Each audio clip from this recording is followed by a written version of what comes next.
to agree or disagree with Real Clear Politics. A lot of the times they're very clear, really clear when it comes to political prognostications that more often prove right than they do wrong. Looking at some of the contested battles where we have very close Senate, arguments back and forth that separate the key candidates by now, on average, 2 points or less. I'm talking about the states of Arizona and Georgia and Nevada. But it's in Arizona that some have been surprised because Mark Kelly's lead has evaporated. It was about 8 points not too long ago. It's even money right now, and it is close as a tick as you can get in Georgia when Mr. Warnock, the senator, the incumbent senator, was leading by about 7 points about 3 weeks ago. Ditto Nevada, where that race has always been fairly close, to put it mildly, but it remains that way. Now, a lot of people look at this and say, all right, we're looking for some swing or establishing event that could show momentum in the final days of the campaign. Now, we've seen that in the past, but right now the makeup of the Senate is such that any one of these states could tip the balance of power. As it stands right now, it's a 49-47 outlook for the Senate with Republicans leading, but you need at least 51. Darren Shaw joins us from our, he's on one of Fox Election Geniuses, and he can help us with this. Darren, looking at that, it is really close, but you have the Real Clear Politics folks, I think, the Cook Report and some of these others that are saying, we see this in the end tipping to Republicans. What does your data show you? Well, I think that's kind of the consensus right now. The Republicans have an okay map as far as these things go. It's important to keep the basics in mind that, not every seat is up every midterm cycle in the Senate. You have, 1/3 of the Senate is up every cycle. Right now, we're talking about the class of 2016, which is a very close election. Both sides have opportunities to pick up, which is why your map and the RCP map look so close. The consensus right now, and it's a shaky one, but the consensus is the Republicans have a really good opportunity to pick up in Nevada, and that the Democrats, to keep control, have to offset that pickup. Pennsylvania looked to be the most kind of obvious choice or chance for a pickup, but with Fetterman's performance in the last debate, that's come very much into question. That race was close enough anyway.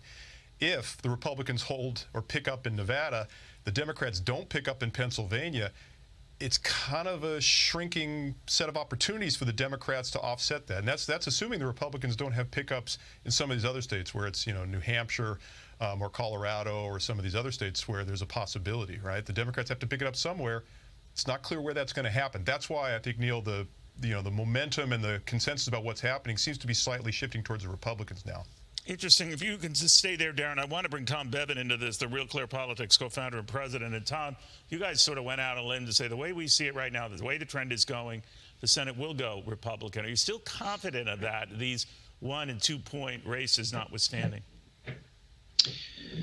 We are. I mean, look, these are projections of what we think is going to happen on Election Day. We're still 10 days out. If there's data that leads us to a different conclusion, then our projections are going to change. But right now, everything that we're seeing, both at the generic congressional ballot level, we had 2 polls out today in favor of Republicans, 4 points, 5 points. Our RCP average now is back up to about 2.5 points. And then in these individual races themselves, they have been trending in the Republicans' direction over the last couple of weeks. They've been tightening as undecideds have been moving, and moderate voters. And look, the way these things go, Neil, anybody who's followed elections know when you've got 4 races that are under 2 points, 1.5 points, some of them under a point. I mean, these are razor-thin races. Somebody is going to have a good night on election night, and the undecided voters are going to break toward one side or the other. And when they do, they're going to win the majority. It's not like you're going to see one state go one way, one state go another way, and these things split right down the middle.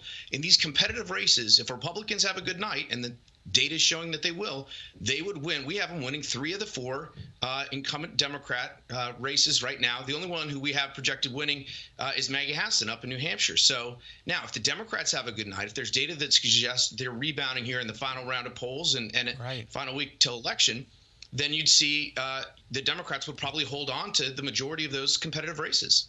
Darren, if I can explore that a little bit, if he's right about that, and he's been pretty accurate in the past, then this waiting for the decisive runoff vote in Georgia, assuming neither candidate picks up 50% or more of the vote, that might be a moot point. You don't need that to determine the Senate's future.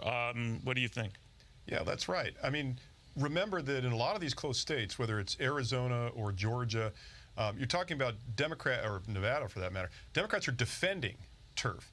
If the Republicans pick up in Nevada and one or two other states, as Tom is suggesting it's possible here, then all the Democrats are doing in Georgia is reducing the scope of their defeat, right? So it's a really good point. The point about runoff is a real good one too. There are a lot of states.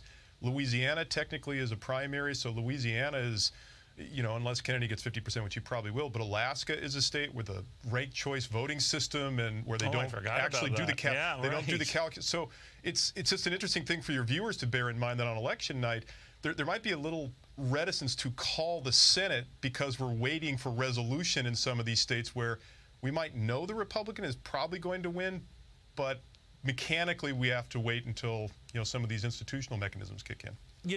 Tom, on that same issue, I've had a number of guests, both parties actually, who say, well, our enthusiasm is being underrepresented. Democrats who say, your polls, talking generically of all polls, don't take into account the passion of our voters, maybe buoyed by Roe v. Wade to get out there. You could just say the same about voters angry and furious about the economy and inflation, and they're angry and turning out at the polls for this record early voting, record mail-in voting for a midterm election. Having said that, though, is there anything in your data right now, Tom, that hints of the type of late-stage momentum or swing that we had in 1980 when Ronald Reagan and Jimmy Carter were essentially tied going into that final weekend, and then it was a blowout? And we knew in 1994, as I've been reporting here quite often, that Republicans are going to win the House big, but no one thought 54 seats big. Is there anything like that that is materializing or that you're sniffing out here? Well, again, we can just say that, the trend seems to be moving in Republican directions. And look, you can pick whatever metric you want, whether it's a generic congressional ballot, Joe Biden's job approval rating. You look historically, since 1934 in midterms, the president's party has lost 28 House seats and 4 Senate seats.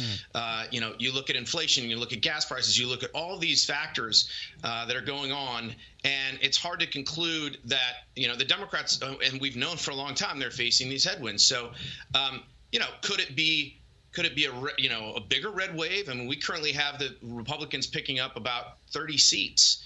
Could that go into the 40 and 50 range? It's possible, but there's nothing right now that's indicating that. It just seems sort of like a slow and steady trend toward Republicans in a lot of these races over the past 7, 10 days, 2 weeks. And again, we've got 10 days left, so we'll see what happens. But right now, it's looking like a good Republican night, and the question is just how good.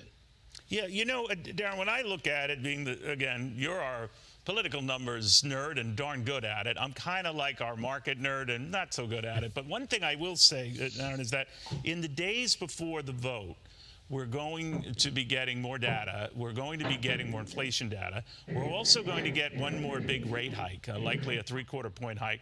And by that time, when people are voting, those who are showing up for in-person voting, they will be getting their investment statements, their stock reports, their pension statements for those who have such a thing.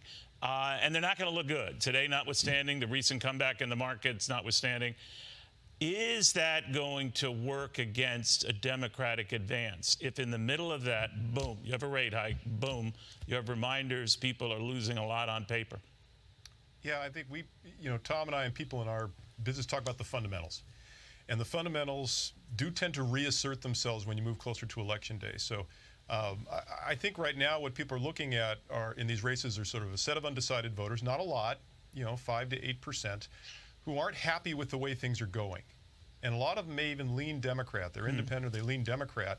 But, is there enough out there? The short-term force is strong enough to get them to actually pull the trigger and vote for a Republican candidate. And you mentioned 1980, and that was a classic example of this. I tend to think, I know it's an overused cliche, but, Carville's statement, "It's the economy, stupid," is a very powerful statement.